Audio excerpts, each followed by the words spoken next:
Aujourd'hui, je vous emmène à la galerie Marianne Goodman à la découverte du duo Gerard et Kelly pour leur première exposition d'envergure à Paris.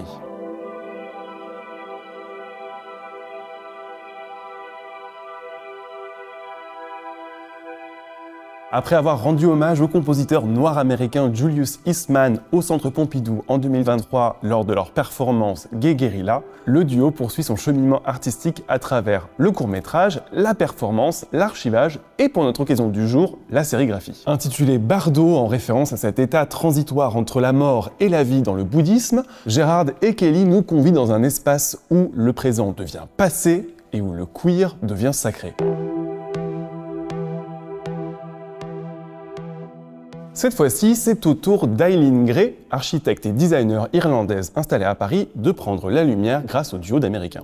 Autodidacte, Gray parvient à se faire une place de choix dans le milieu du design très masculiniste de l'entre-deux-guerres. Comme point de départ de cette rencontre, la Villa E1027, c'est l'un des 3 monuments nationaux de l'époque moderne, achevé en 1926 sur la baie de Roquebrune, Cap-Martin. C'est dans cette demeure qu'a conçu Gray dans les moindres détails que Gerard et Kelly ont tourné I pour Eileen, un film de 22 minutes conçu comme une fiction spéculative où les personnages historiques sont transposés dans notre présent.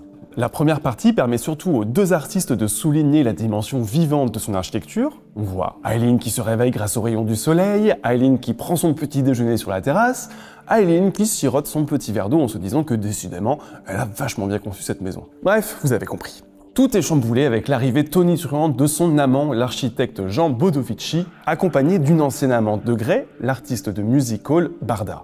Comme ça, tout le monde a couché avec tout le monde, la boucle est bouclée. Mais enfin, le triangle est triangulé. On fera rarement mieux pour représenter des relations queer.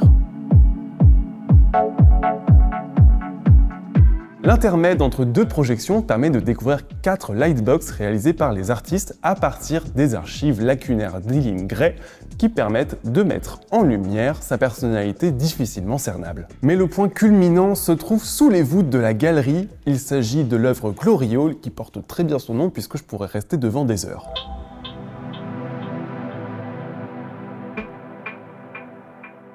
Ici, Gerard et Kelly ont souhaité mettre en lumière un autre artiste, lui aussi prolifique mais tombé dans l'ombre, l'artiste de la Renaissance italienne, Pezzolino.